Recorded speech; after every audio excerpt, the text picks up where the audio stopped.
თითი იკვებებიან ჩვენი შვილების საბავშვო ბაღებში, რუსთავში, სახელმწიფო ბაღებში ორი სახის ზაფხულის და ზამთრის მენიუ მოქმედებს.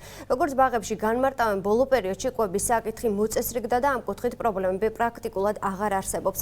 ქრისტინა ასლამაზაშვილმა და გიორგი გოლიჯაშვილმა დღეს ბაღების სამზარეულო გადაიღეს და ახლა თქვენც გიჩვენებენ თუ როგორ და რითი იკვებებიან პატარები დღის მანძილზე. დღეს ბარდისწვნიანი სტაფილოსა და ვაშლის სალათა. შუადღის სადილზე ჩამოთვლილ პროდუქტებს წვენი და პური ემატება. კალორაჟი ყველა სახელმწიფო ბაღში მთავრობის დადგენილების მიხედვით ითვლება და გაიცემა. როგორც ბაღებში აცხადებენ, კვების კუთხით პრობლემები სამგზელო დაწესებულებაში პრაქტიკულად აღარ არსებობს. პატარებისთვის სადილე ამ სამზარეულოში მზადდება. ბაღებში განმარტავენ, რომ მონიტორინგი არა მარტო ბაღების გაერთიანების მხრიდან ხდება, არამედ გეგმიურ შემოწმებას პერიოდულად სურსათის ეროვნული სააგენტოც ახორციელებს. სისტემატური მონიტორინგი ტარდება გაერთიანებიდან. ასევე შემოდიან სურსათის უნებლობიდან. ფაქტიურად მაკონტროლებელი ორგანო თვითონ ჩვენს ვართ, ჩვენი ყურადღების ქვეშ მიმდინარეობს. ძალიან ისინი ყავს ფაქტიურად სერტიფიცირებული მზარეულები ყავს და ასევე მინდა გითხრათ, რომ ჯანმრთელობის ცნობა აქვს ყველას.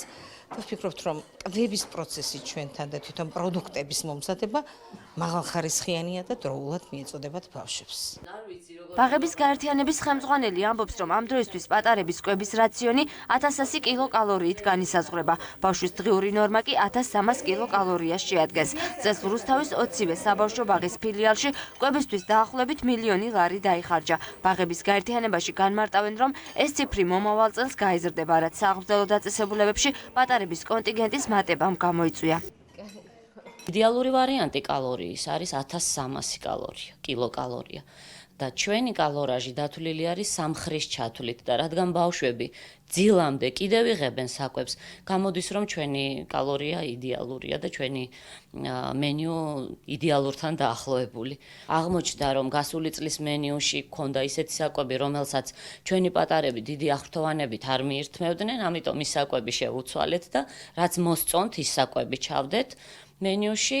ასევე შევცვალეთ ფრინველის ხორცი, მთლიანი ქათამი შემოდიოდა, ქათმის ხორცი და ჩავანაცვლეთ ცილა. უფრო კარგი არის ფილე ქათმის. სახელმწიფოს მიერ შეთავაზებული კვების რაციონით კმაყოფილებას გამოხატავენ მშობლებიც. ჩვენ მიერ გამოკითხული ადამიანების დიდ ნაწილს კვების კუთხით ბაღების ადმინისტრაციასთან შენიშვნები არ აქვს და ფიქრობენ, რომ ბოლო პერიოდში საბავშვო მენიუ ბევრად უკეთესია ვიდრე წინა წლებში. თვითონ არ ჭამს ყველაფერს, ესე ყველაფერს, მაგრამ როგორც ასეთი მოსწონს თვითონ, რასაც ვეკითხები, მოსწონს ჭამს.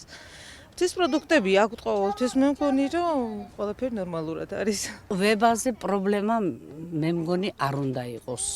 მაგას ძალიან დიდ ყურადღებას აქცევენ და ძალიან კმაყოფილი ვარ პირადად მე და მე მგონი უმრავლესობაც და არ მგონია ვინმე მოიძებოს, იმიტომ რომ ბავშვები ძალიან კარგად არიან ყველა, სადაც ჩემია და მე რამოდენიმე ბაღი გამოვიარე სხვათა შორის და აი ყველგან ძალიან კარგი სიტუაციაა და ამ ბაღში იმდენად კარგი სიტუაცია არის, რომ აი როგორ გითხრათ, ვოცნებობდი რომ აქ მოვხვედრილი ყავი და მე პრეტენზია არ მაქვს.